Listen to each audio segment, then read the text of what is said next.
Today, unpacking Biden's first presidential address and will Andrew Cuomo resign? We have got a lot coming up on this Friday, and it starts right now.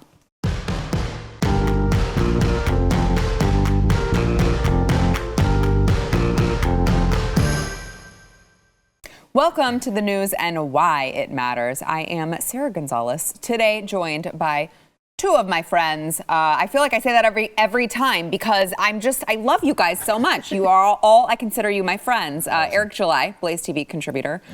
Eric July. And I love your shirt. Yeah. Oh, yeah. I have to say. Is awesome. Yeah, thank you. That's amazing.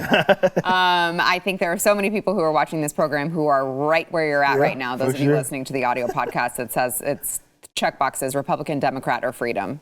And it's just checked freedom. That's awesome. Also joined by my longtime friend, Whitney Monroe of I'm sorry, tell them where you're from. Yeah, so I have a consulting company called Walden Strategies. Okay. Yes. Perfect. Yeah. It's Friday. I'm done. I'm done remembering things. I'm pulling a Biden right now because it's Friday and I just can't be bothered to learn like where I'm at or like who's around me or what day it is or anything like that. So Joe Biden yesterday had his first presidential address. Of course, he has been hammered. His administration has been hammered on why he wouldn't be taking questions from the press, which still he is being hammered on. But he could at least read a teleprompter somewhat well. I guess he has that going for him in his first address to the nation. There were a lot of false claims, false premises being presented by Biden, and we can get into them. I know one of the big ones that I saw was failing to give President Trump any sort of credit for the vaccine, for anything associated with the vaccine. It was almost like there was no vaccine, no plan, no nothing, no distribution, until Joe Biden got in office, and then all of a sudden the hero Joe Biden, who can't wait for his pudding at the end of the day, was able to get all of these vaccines out to the people. But another part of the speech that I do want to talk about really quickly. Let's go to first let's show Joe Biden warning everyone that if they don't take things seriously, things could get worse. Watch. Because even if we devote every resource we have, beating this virus and getting back to normal depends on national unity. And national unity isn't just how politics and politicians vote in Washington, or what the loudest voices say on cable or online. Unity is what we do together as fellow Americans. Because if we don't stay vigilant and the conditions change, then we may have to reinstate restrictions to get back on track. I mean, there's nothing like a president warning the peasants out there that if you don't do what I say, we may have to put more restrictions on you guys. You thought you were a free people, but you are not. Guys, I want to get your thoughts, but let me go ahead and play just so that I can get your thoughts on everything, could sort of lay out the high points of the presidential address. So he did mention, and I want to go to the July 4th one, but let me just really quickly tell you guys, he did mention about the vaccines. He said in the coming weeks, we will issue further guidance on what you can and cannot do once fully vaccinated to lessen the confusion, keep people safe, and encourage more people to get vaccinated. And then after that, he made a very interesting statement about the potential of you being allowed to go do something on July 4th of all days. Watch. I need you to get vaccinated when it's your turn and when you can find an opportunity. And to help your family, your friends, your neighbors get vaccinated as well. Because here's the point. If we do all this, if we do our part, if we do this together, by July the 4th, there's a good chance you, your families and friends will be able to get together in your backyard or in your neighborhood and have a cookout and a barbecue and celebrate Independence Day. That is so nice that he's giving us the freedom to do that. I mean, only if we listen and do what the government tells and obey like good little peasants. will we get the privilege of celebrating our own Independence Day? Yeah, on the show, ironic. I've talked about so many times how they present it in a way that makes it sound as if it's a hostage negotiation.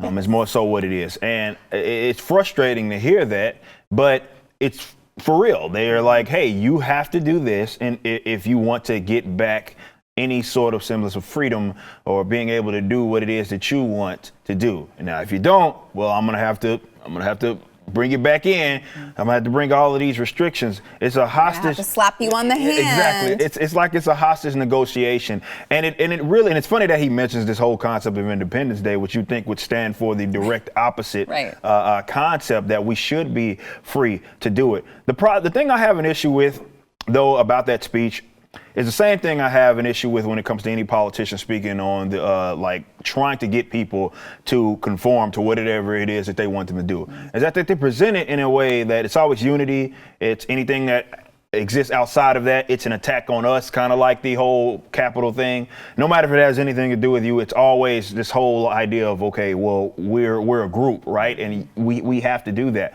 And I guess in a broader term or a broader sense, I can understand that. But ultimately, it's about the individual. This is what these rights exist, and they're individual rights. They're not government given. They're not. They don't give us the rights. These are rights that we are born with, whether you feel it comes from the ultimate creator, God, or wherever you feel that it just exists as a human being in what should be a free social order. This is what it is. It's our individual right. So yes, we may not agree. And yes, there may be things that we do agree on, but ultimately it's on us to make the decision for ourselves. That's how it's supposed to be. But when you hear these guys continue to pontificate, using their political platform to sit here and lecture everybody about how they must do this in order to be able to be an individual is backwards. It's something backwards that I would add on the beginning of that I'm not going to say for the sake of the show, but it's entirely backwards, and it certainly sucks. But this is what government is, and a lot more people are reaching out to me, especially people that were watching the show. Like, hey, man, when you would talk about abolition of the federal government, it doesn't sound as crazy anymore. Like, yeah, it doesn't. Yeah. Well, and Whitney. he spent that speech, and I saw these people last night, oh, he's so nice, and he's like your grandpa, he's so sweet to us. Wasn't it nice to have a president be sweet? I don't need the president to be sweet to me, right? And I also don't want him to talk to me like I'm a 2-year-old and have to be told how to get up and get dressed and live my life every day. And they think we're dumb. A year ago it was 2 weeks to flatten the curve. Right. Then it was a couple more months. Then it was you got to wear your mask, and then 2 masks and 3 masks. And I don't know if it's 10 masks now, but we got to wear something over our face. And now it's, well, you got to get the vaccine. And then even if you get the vaccine, we're still not sure you're going to be able to do anything. They move the goalpost over and over and over and over. Like we're stupid, and we're just going to all get in line and be like, oh, okay, this is what we're doing now. This is what we're doing now. It's ridiculous. Yeah, well, and I mean, I think you see a lot of that. As you mentioned, it was 2 weeks to flatten the curve, to slow the spread. And now even Joe Biden, they say it so casually, like, well, come on, it's just a couple more months of banding together, and then you might be able to do this by July 4th. It's like, we just reached the 1 year, I don't even want to call it an anniversary because that sounds like it's something positive. But a year ago already, you guys were locking things down. You guys were telling us we couldn't go to work and told us it would only be 15 days. Yes. Why in the world would we believe you when you said, and by the way, he didn't say you will be able to. He said you might. Could possibly. And even if we do let you do this, it's just going to be a couple people indoors. Like, you can't gather in large numbers. So don't even think about doing that. Like, get that out of your head. Yeah. I mean, and he's talking about barbecues. Yeah. Eric, these are outdoor. I'm like, we haven't been asking permission to go like outside. At least here in Texas. Yeah. I was at the Stars game last night indoors with several thousand of my closest friends, and bought tickets to a Rangers opening game where we will all be sitting right next to each other. 100%. I'm ready. So wait, so I have a question then, Whitney. Why do you want to kill grandparents? Well, it's just other people's grandparents. Like, you know, I'm really out for all of your lives. So it's incredible. I mean, I tweeted about the irony of telling us we might be allowed to do something on our own Independence Day, you know, where we kind of like fought for freedom and stuff, and then, you know, got that all of that declared. But I had a lot of people who were like, "Oh, well, what do you just don't care if people die?" Every time. Enough of this already. Textbook gaslight. But you brought up a great you're right. point. Yeah, I would say exactly. you're right. Yeah, You're yeah. right. Why, Yeah. That's what I'm saying. They're going to gaslight you Right. anyway. That's exactly what about the point I was about to bring up. That they're going to gaslight you anyway. Yes. So this is why I don't even bother to try to get on the defense with these weirdos, because they're going to call you a grandma killer or whatever, regardless. But look, the fact that anybody could take anything serious, like, okay, if you just do this for the time being, maybe a little time after July or whatever he's saying, we'll be able to allow you to do whatever it is. Like, dude, we're so far removed. I need people to understand 15 days to slow the spread was where it all started. Yes. How can you at all say or suggest that if we listen to you, that means that we'll be able to move past that? They have not shown that in any regards this whole entire year. 15 days to slow the spread, wear a mask till the vaccine. Well, vaccine, nah, we don't know. You still got to wear a mask, still got to social distance. They keep kicking the can down the road, moving the goalposts, and this is why they hate with states like Texas now doing what it is, Mississippi, because God forbid they have gotten it wrong. Yeah. And the earth just doesn't cave in the event that we all assume, the risk that we have been assuming since the beginning of time. God forbid that we just all don't go and die with something with the infected fatality rate mean under what the age of 0 is like 0.05 or something crazy like that. God forbid that we all don't just fall over and die. And they don't want to see that coming to fruition, because then even the peasants that actually bother to listen to them will then have to look at them and say, wait a minute, have we just been following you guys all along for this past year for nothing? Yep. For nothing. I lost my business. I had to dip into my savings. I lost all of that for nothing. They don't want to see. This is why that whole, they don't want to see people or groups or geographical areas say, you know what, go screw yourself. We're going to do whatever it is that we want, because God forbid that it manifests itself and we just get on with our lives and nothing happens to the degree that they said it would, because then it looks bad on them. Well, they're dangling that carrot of fear always in front of you. Yeah. Like, you should be afraid. You should be afraid of this thing. Follow me, so we'll take care of you. And I got into it yesterday with this gentleman who was like, "You're comfortable going to the baseball game?" Absolutely, I'm totally comfortable going to the game. He said, "What's wrong with the health officials in Texas that think that that's okay, but here they know it's only safe for 20% capacity anywhere?" And I was like, you need to flip that question, and you need to ask the health officials where you live why they only want 20% of the people able to get together. Why are you asking me that question? Right. Yeah, well, and also show me the science that backs up what the recommendations like where are. I want to know where they even got that number 20%. from. Yes, exactly. Where they pulling that directly out of their behind. Exactly. Well, which is why we saw even Fauci the other day. The judgment call. Yes, Yeah. He admitted it. He said, in the absence of scientific data, we just have to make judgment calls. And it's like, well, we didn't elect you to do that, Fauci. We didn't you're supposed to give us the scientific data, and then we're supposed to let the, other people, not Dr. Anthony Fauci, weigh in on that decision. But there he was, just blatantly spitting in Americans' faces, saying, yeah, well, it was just a judgment call. And it's rich after you got to follow the science. You got to follow the science. Right. Well, we actually don't have science. Right. It's just a judgment call. Right. It's a crapshoot. So, yeah. It's so upsetting. And I actually thought of you, Eric, whenever I heard him say that. I was like, I think Eric's blowing a gasket. Smoke right coming out my now. ears. Anytime that man's talking and he's going, he takes both positions at the same time all the time. Right, so he won't ever be wrong. So he won't ever be wrong, but he's just smoke coming out my ears when this dude is talking, man. Yeah. All right. We've got more to come. First, we want to thank our sponsor, Bonner Wines. So Whitney, you're a wine girl. I am. Okay, so I got to tell you about these Bonner Wines. So down in Argentina, they have these vineyards, and they're at 9,000 feet. And now, if you've not had a wine that's been made at that altitude, you don't know what it does to the wine, but it is so amazing. It makes it so smooth. The flavors just really pop.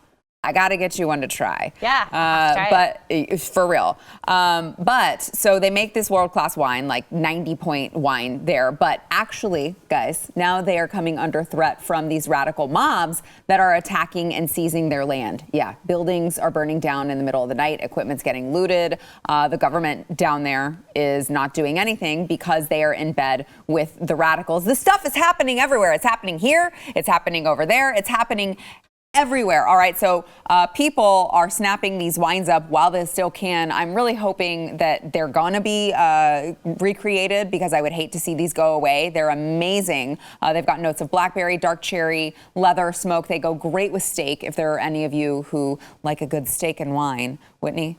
I'm a good steak and wine? Oh, yes. Okay, all right. It's a girl date. You got to go to cowgirlwine2021.com right now. They just got another shipment of these wines in. I remember I told you guys a couple weeks ago that they were out, and then they got restocked, and now they've got people tampering with them again. Okay, so you got to go. You'll get 50% off the wine, 50% off the shipping. You don't need a promo code. You just got to go to this website. It's cowgirlwine2021.com. Show them some love. They've been through some hard times lately. It is cowgirlwine2021.com. Back in a minute. It just keeps getting worse for good old Andrew Cuomo. I know we've been talking about this, I think, every day this week. And every day I leave the show. Actually, yesterday, literally as we were taping, there was new stuff breaking, and then we left, and it was like, oh, by the way, Democrats are filing the first round for to get impeachment proceedings started for Andrew Cuomo, and we were like, whoa, hold on. We were just digesting the, sixth accuser and all of that, so, okay, we gotta really pay attention to make sure we don't miss anything with this scandal. So AOC and top New York congressional Democrats, yes, that's right, I said Democrats, not Republicans just even, are calling for Andrew Cuomo's resignation amid, of course, these sexual allegations, of sexual assault to sexual harassment, all of these allegations. Now, not the nursing home scandal. I mean, you kill a couple thousand old people. It's not that big of a deal, apparently, to Democrats. But you touch the small of someone's back, you grope a couple ladies, and all of a sudden they get very crazy about you resigning.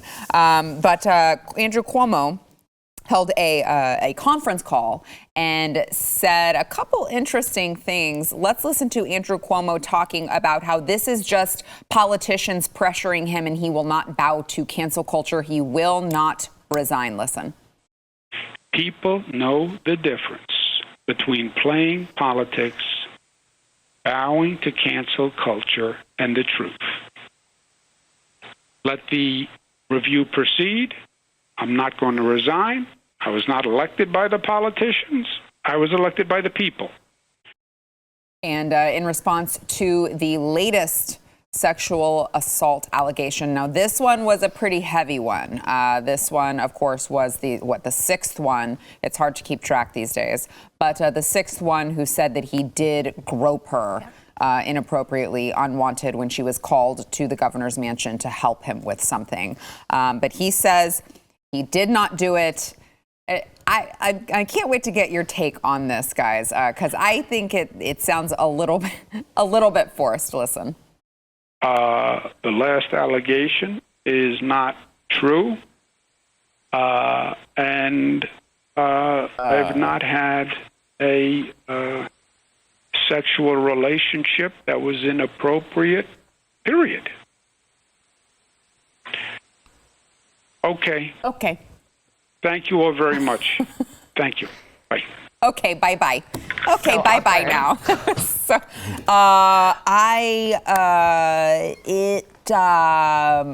it's not true. Yeah, does that remind you of a former believable president's commentary about his own, it's not true, I did not have a relationship? Yeah. Relations with that woman. I mean, it depends on similar. What your definition of is. Yeah, that's absolutely. We're dealing with semantics here, guys. Yeah, exactly. So and I said sixth earlier, seventh now. There's 7 accusers. Andrew Cuomo says he still will not resign despite all of this intense pressure from, AOC. I think I saw Jerry Nadler also was saying he needed to resign. I mean, you've got top Democrats, not just in the state, but nationwide, who are calling for his resignations. But so far, he says, look, these are just politicians that are in it just because they want to play political games. I'm not playing games. I'm not resigning. Yeah, it's going to be interesting to see how that whole ordeal plays out. I mean, you kind of alluded to the fact that some of them sound more or less severe. Some of them sound, like kind of extra out there, like a reach. And then the other ones sound more like the recent one. Like, okay, that's that's pretty inappropriate. So it's going to be interesting to see how all this plays out. What's truth, what's not. Democrats are now on board because it looks bad. It makes them look bad. Like you mentioned, the nursing home thing, that's perfectly fine. And he was heralded as his hero. And that's the interesting thing, my take, to look at that, how now the narrative starts to change as far as who he is. He was this awesome leader. There was no sort of idea. The love gov, yeah. Exactly. No sort of idea that he was bad in any sort of way. Again, they propped him up as an example. And then just like that changed. All of that changed. And now people are coming from the woodwork back in the past saying, well, he's done this, he's done that. And now because it looks bad on them and it looks bad on their party, which that's not to his credit, that's just what it is. Are they playing politics? Of course. Now, that doesn't mean that the allegations aren't true or are false. It's just, but absolutely they're playing politics because it makes them look bad.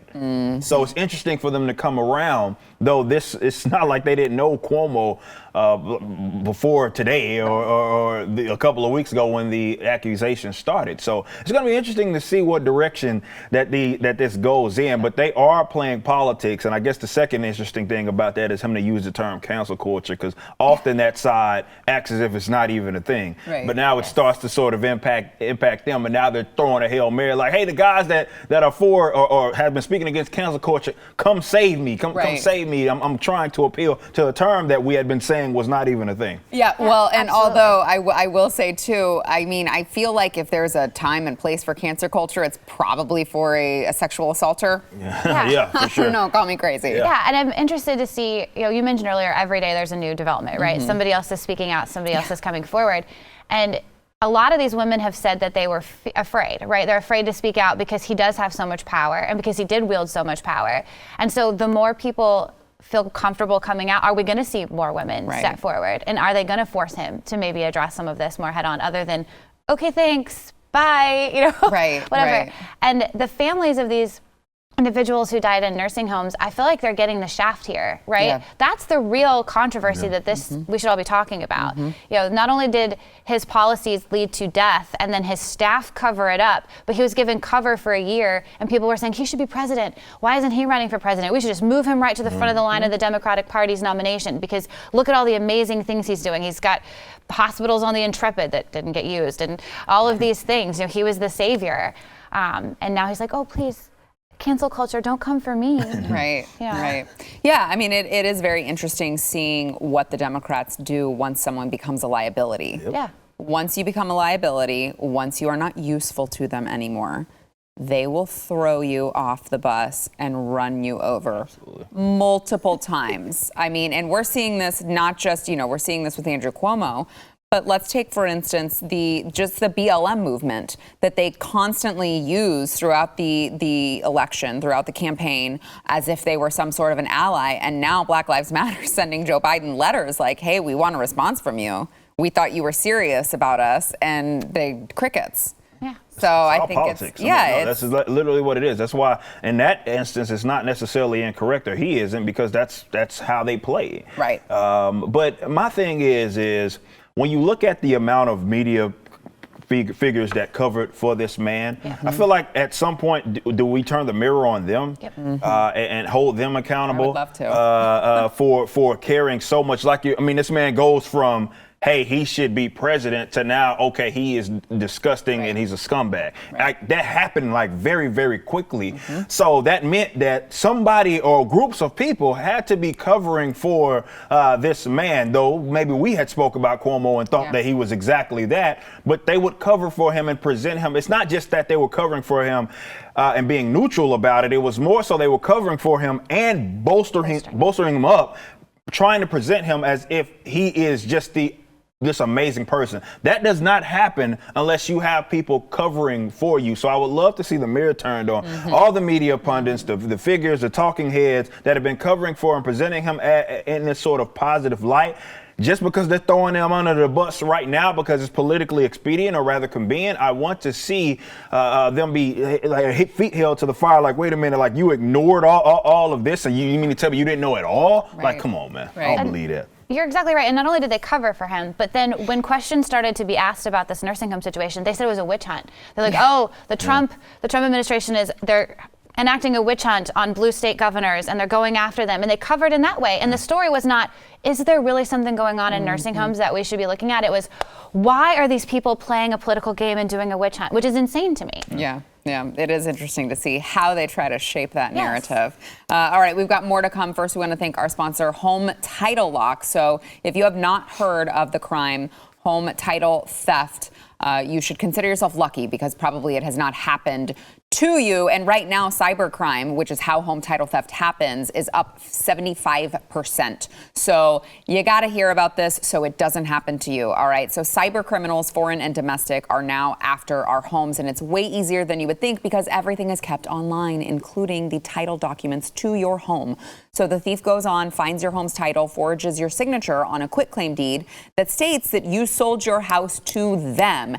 At that point, he can take out loans on your home. They can leave you in debt. So all of this retirement nest egg that you have been building is just poof, gone. And you're not going to know about it until late payment or eviction notices arrive. All right. You might be thinking, well, I have an insurance program that probably covers me because that's what insurance does. No. Insurance does not cover you, and neither do common identity theft programs. All right, that is why we here at BlazeTV protect our homes with Home Title Lock. So Home Title Lock, the instant they detect someone tampering with your home's title, they will help shut it down. Now, you're not going to know if you are already a victim unless you go to HometitleLock.com, register your address to find out if you are already a victim, and then you can use code RADIO to receive 30 free days of protection. That is promo code RADIO. Again, I say this every time. Don't know why the promo code is radio, aware this is not a radio program, but just use it for that 30 free days of protection. Code radio at HometitleLock.com. That is HometitleLock.com. This will come as a shock to precisely no one who watches this program on a regular basis, but a new 92-page report that was commissioned by 7 groups, including the conservative-leaning American Enterprise Institute, examines the challenges that parents, teachers, and students have faced with all of these schools shut down during the pandemic. And it turns out it's more detrimental to our children's health than originally thought. Now, again, not that what you originally thought, because I think we were with it the entire time. We were well aware that this was doing terrible things to our children, irreversible damage in some cases. But now, apparently, this is now known to the general public. So they said the recommendation is to open schools and bring kids back into the classroom as quickly as possible. Some children are experiencing a, quote, severe, end quote, learning loss, and that pandemic created challenges will lead to lower earnings for some Americans in the future. They say it's vitally important to weigh the public health benefits of school closures against the academic and social emotional cost suffered by the students and families as a whole. Why did we need a report to tell? Like, I'm like, how much was paid for this study? How many people were involved in it? How long did it take? Because I gotta tell you, it doesn't take a rocket scientist to understand that this is doing horrible things to our children that are not in school yet. Yeah, I don't see how you couldn't see that. I mean, obviously on the show here, we talk about it all the time, but I think what Americans are seeing now is that there's something painfully wrong with the education system in this country. Not just with the fault of the unions and how much power that they wield, which is insane, but the amount of power that they wield in combination with the government and federal, mandates and, the Department of Public Education and their influence. It's a structural issue with public education. And that's what I don't want to lose sight of with this whole ordeal, because I want folks to learn from it. We know that it sucks. We know that, anybody call that. It doesn't even matter what it is, education or otherwise. If you completely change, like you have a way that people have been, let's say, consuming some sort of information or in this case, learning, no matter what it is, and you derail it, you stop it and you change everything just on a dime like that, it's going to have some sort of impact there. So you have to be mindful of that. And this is why I had been saying, like, I wish that conservatives had got on board early when they knew that that was a problem and said, okay, maybe when it comes to funding these institutions that are holding your kids hostage, basically, right now, why don't we instead fund the individuals and the parents, and they can decide and dictate where their money goes when it comes to their school, not funding those particular institutions with taxpayer dollars, which was always a moronic way to do it anyway. But at least if that was the setup, that one school that wanted to stay closed, okay, you a parent, they say, I bet I'm just not going to be paying you a monthly subscription or whatever for it is my kid. I'll take my money and go somewhere else. That makes so much sense. But instead, we were sitting there with the same structure. A lot of people were just like, okay, get them back in school, get them back in school. There's a structural issue that does not get fixed when we just throw them back in there. That they need to have the rug pull from under them, much like I advocate in terms of Nancy Pelosi and getting her completely out of a job instead of trying to reform it or having people, new people, let's say, fill the position. We have to address the structural issue that is public education if we are ever going to get to a solution. We had a big opportunity to take a big axe at the public education system, and I still think right now we're dropping the ball. Yeah, most definitely. I think we've got serious structural issues. And then even just looking at what you were talking about, the study and how stupid it is that it took a year to figure out maybe keeping kids out of school is a bad idea and they're not learning. I don't know. I have a middle schooler. Thank goodness we live in Texas, and he's been back in school in person since September. And I talk to friends around the country whose kids have been home, and we are having completely different life experiences. Mm-hmm. My kid is functioning like a normal teenager should around their friends. They're playing sports. They're doing all the things they need to be doing. There are still kids who haven't left their house since last March. Yeah. That's really sad, and that's really terrible. And I'm horrified to think about the mental health impacts that we're going to see down the road. And when you talk about learning, I was an educator, when you talk about the learning gaps and the learning differences, the very groups like the unions and some of these advocacy groups that always talk about educational equity and educational opportunity, and they're constantly worried about it, are the very same people wanting schools to remain closed and refusing to let kids back in the building. So if you really care about gaps, if that's what it really matters to you, you're worried about kids, you would be the first one saying, let's get these kids back in the door. Let's make sure we're doing everything we can for them. What this has done is exposes it's not actually about kids. It's not actually about them. The whole thing, we've exposed their lie, because if it was, they would be beating down the door to get kids back in. And they would be pointing out the fact that where kids are going back to school, they are going to be so far ahead of their peers in places that have remained closed. We're not going to be able to close those gaps. We're not going to be able to help those kids. It's just not, realistically, it's not going to happen. Yeah. And I would love to hear their answers to those questions. It is interesting because, you hear these teachers unions that are like, well, we can't go back to school without our vaccines. We need the vaccines first. And I'm like, line them up. Yeah. Go get them. And then what's your excuse going to be? Because it's not about the vaccine. It's not about anything except you guys just want to sit around and collect money and do the least amount of work possible. Because Whitney, as you pointed out, if you cared about these children, there is absolutely no way you could look at this logically and say this is the right decision. This is what we should be doing for these children. Especially when we know what we know about the kids. Yes. Like as far as the spreading of the virus and everything, what we know about that. Like, so that's not even a threat. That's not even a problem right now. Whatever issue that you claim to have, that's not apparent right now. But they don't care about that because, like you said, they know that, okay, well, this is, I'm kind of living kind of good right now. But it goes to show why, something that is government funded, or rather government subsidized, which means you're being us all subsidizing it, why that's an issue. While we sit and look at that, we know that if any private business or private institution acted like that, they would be gone. Like when you just tell the consumers, go screw yourselves. No, we're not going to do whatever it is that you want or rather expect us to do. People would take their money and go elsewhere in droves, but you can't do that, which is why they're able to get away with what it is that they have been doing for this entire year. They're the only publicly funded institutions are the only ones that get to do that because they don't play by the same rules that the private ones play at. So they have that advantage, and the union unions, as dumb as we may think they are, they're smart enough to understand that leverage exists, which is why typically they are against sort of those, okay, let's fund the kids, not the institutions. It's usually them that's leading the charge saying, no, we can't do that, because they know a lot of them will be forced out on the streets and forced to get a real job. And they don't have to be accountable, right? The media is covering for them this whole process. I love when I turn on the news, love, hate, right? Yeah. And you see a union leader that's like, well, it's just too dangerous. We can't put kids back in a school building. It's too scary. Have they been to Florida or Texas where they've been doing it since September? Do they just want to pick up the phone and be like, okay, what did you do? It's not hard.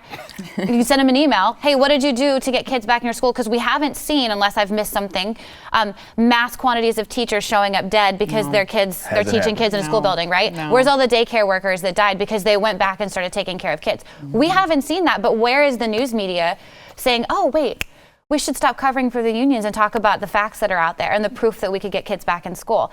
And the governors, I don't know if y'all saw, like, Gavin Newsom said, well, kids could probably go back to Disney World or Disneyland April 1st. So you're going to let kids back to Disneyland before you're going to send them to school? It's safer to go to the amusement park? Like, Gavin Newsom's trying real hard not to get recalled. He knows he's done. He is trying real hard. Yeah. I know. It kills me. No logic whatsoever in any of these decisions about, it's just the children. It's just our future generation at stake. So thanks, guys. Thanks a lot. All right. We've got more to come. First, we want to thank our sponsor, Omaha Steaks. So if you guys have not yet gone to the Omaha Steaks website, you have to go. I got a big box of a bunch of their different meat selection, and it, like, all of it. I couldn't even tell you what my favorite one was. It was the Butcher's Bestsellers package, and they've got like kielbasa, they've got burgers, which my son is obsessed with their burgers. They've got steaks, they've got pork chops. Okay, and by the way, the steak is a filet mignon, so you got the high-class steak in there, okay? They've also got caramel apple tartlets. They've got potatoes au gratin. It is an amazing, amazing bundle. And by the way, in addition to getting all of that, you're going to get 50% off, plus 4 more chicken breasts and 4 more of the burgers for free. So here's the deal. Joe Biden just told you that you might be allowed to celebrate for July 4th. You might be allowed to enjoy barbecues and cookouts with your friends, okay? Don't listen to Joe Biden. Show Joe Biden what freedom is all about by going to omahasteaks.com. Get you some meat, have a barbecue, and take a picture and say, suck on this, Joe Biden.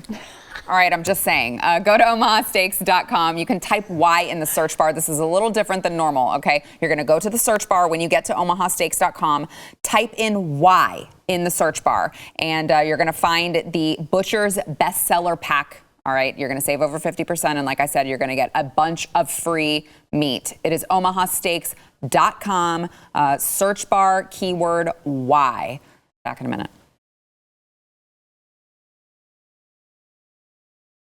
All right, a new Reuters poll suggests that a growing number of Americans want to get the coronavirus vaccine, but not only get the vaccine, they also support workplace, lifestyle, and travel restrictions for those who choose not to get the COVID-19 vaccine.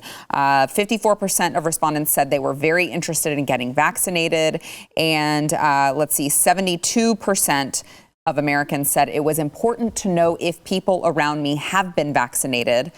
62% said unvaccinated people should not be allowed to travel on airplanes. 55, y'all are pissing me off with every sentence that I read. 55% agreed that unvaccinated people should not work out at public gyms, enter movie theaters, or attend public concerts. Are you guys out of your flipping mind? When asked about the workplace, 60% of Americans said they wanted to work for an employer, quote, who requires everyone to get a coronavirus vaccine before returning to the office. And 56% thought unvaccinated workers should stay home. God, it's amazing that this is apparently the first virus we've ever seen, the first virus that is able to be transmitted from human to human Because otherwise, it would almost be like we've been interacting with people this entire freaking time, knowing that we could transmit diseases and viruses to one another. And it's never been this big deal where we wanted to force everyone to get a freaking vaccine. And there's deadlier viruses out there than this. That they don't hold that standard. These, obviously, I wasn't polled. Well, and let me just point out really quickly, because I did at least enjoy this. There were only 1,000 people that were polled. Were they 1,000 people in San Francisco? Right, I know. So it was only 1,000 people. Right. So I'm like, okay, I think maybe this is skewed, and hopefully we can chalk it up to that, because I don't want to believe that a majority of Americans feel this way. And it's the funny thing, it doesn't matter. Yeah. Because at the end of the day, if, look, I always support private enterprise. I'm an anarcho-capitalist. So if a stupid business wants to have whatever rules that they have in play, look, by all means do it. My issue has always been, you want to get the government involved to have some sort of restrictions based on whether it be with this vaccine or any sort of restriction when it comes to this virus. That is my big problem with this whole ordeal, because a lot of them would have absolutely no issue looking to the government to say, hey, you should force everybody, including businesses, which is where the pressure is going to come from. I need people to know that. If we do get to that point, the pressure isn't going to be per individual. It's going to be they're going to try to make it impossible, basically, for you to travel. Yes.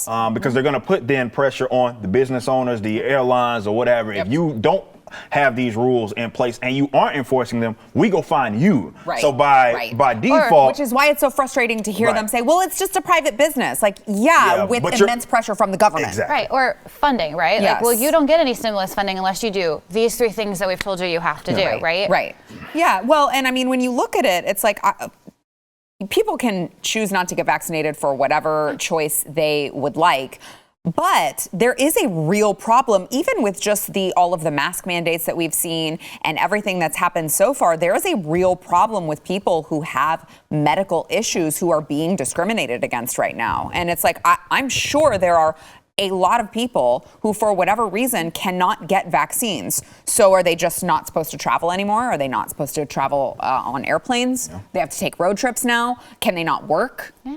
I mean, it's really I keep waiting to see a class action lawsuit or something against one of these places that is requiring this, because, we're seeing these vaccine passports come back into play. We're seeing, I know New York was rolling out a test case of those. I love the gym one too, because it's overwhelmingly people who, if they're working out and they're healthy and they're fit, these are the people who don't need the freaking vaccine, because if they get COVID, they will be fine. Yeah, much like the CDC's finding out that almost 80% of people that were overweight. Yeah, the gyms are the places that they shut down as well. That made all the sense in the world. People trying to get in shape. But that's all. That's the hilarious thing, is how it treats everybody like it's just one size fits all. We're all if we get it, we pass it around. We're all gonna die or something like that, knowing good and damn well that we don't all respond the same way. And the vast majority of us that do get it, probably already have it, will asymptomatic is being healthy, and we're not going to have any problems. But they don't treat it like that. For whatever reason, it's an apocalypse. But this is why you can't call us conspiracy theorists, because when we look at that, what else am I supposed to think? Something else has got to be in play, because that doesn't make sense. We haven't done that for any other thing, but for whatever reason, we want to do it with something with a survival rate of 99%. Yeah, I don't know. Well, they make it a moral thing, right? Yeah. The 3 of us are sitting here and we're this doesn't make any sense, but to somebody else, they're horrible people who don't care about us. And you have to get the vaccine to prove you're a good person. Yes. Yeah. And also follow the science. Yeah. Follow the science. All right, we got to take a break. Back in a minute. Follow the science. So stick it here and trust the science. I know. Just trust the data you want me to listen. This your science and my science. All right, before we have to go, Whitney, tell everyone where they can find you. Yeah, so Twitter _ Whitney _ Monroe, MUNRO, not the way everybody else spells it, but Whitney _ Monroe. I'd love to see everybody there. Whitney Monroe, who has to be different and spell her name all different. Yes. Also, we have, of course, Young Rippa 59 on YouTube. Eric July. You're going to want to find him there. Listen, this is him tame. Okay, when you watch him on his show, you're going to be like, whoa, you just blew my mind. He really tames it up for our editing department. Because they don't want to have to be constantly hitting the button. But you got to find him there on YouTube, Young Rippa 59. Find Whitney on Twitter. Thanks for tuning in, guys. We'll see you Monday.